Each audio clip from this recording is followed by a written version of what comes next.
Get more reaction to this now. We're joined from central London by Mark Artus, the CEO of the brand agency 1HQ. Thank you very much for joining us. It's quite interesting. We've just had a statement from Sainsbury's saying that they think that by pulling together to tackle the issue is the way forward. But presumably it's about what it says on the box, isn't it? Yeah, unfortunately, it is the retailer's responsibility. And, you know, I think that we have been on a slippery slope of lack of trust with many things, whether it's from the government to our banks. And I think as soon as it starts entering our food chain and the food we eat, I'm afraid the consumers aren't very happy. And the consumers are presumably really taking note now of what they're buying and looking through the packaging for meat that they can trust. So this could actually be a good positive turning point for the industry. Yeah, you know, we really hope so. I mean, it's sort of a seminal time for retailers to really think about the experience and that they're trying to give their consumers. We've talked a lot about how do brands get back onto the shopping list because we've all been conditioned to buy by discount and by promotion. And so instead of going out to buy Andrex or Surf or buy a premium brand, we buy loo paper and we buy washing powder. And I think this is a time when brands have really got to make a difference and prove why they should be bought and make it exciting for the consumer.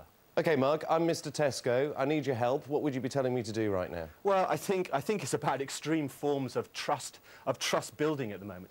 I think they've really got to sort of work out how can they get the trust back, how can they demonstrate transparency, and how do they look at the value plus the quality equation. I think John Lewis have always been very, very honest about how they sell their products.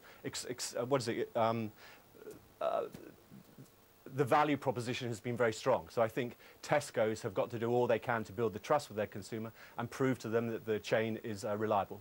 I can remember I was in Minsk a few years ago making a film, and in the supermarkets they would have tested for radiation stamped on the front of many of their meat packaging because it was so close to Chernobyl. Do you think we could see something like that in Europe now, you know, DNA tested?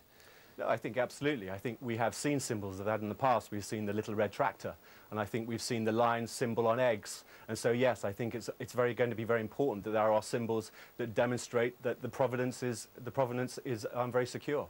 Mark, do you think the industry is handling this well, and the British government, because of course it's where horse meat was discovered in Britain, wasn't it? Yeah, I mean, it's unfortunate. You know, I'm sure the retailers go through every possible steps to ensure that the products they put on their shelves is good. And this is one of those terrible things which has fallen through.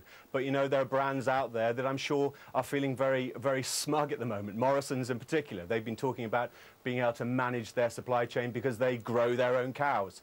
And I think, sure, if you look at McDonald's, I'm sure this has been top of the line in many board meetings. How do we ensure our products are meeting the standards that everybody accepts? Mark, so we must leave it there, but many thanks for your time. Mark Artus. Thank you.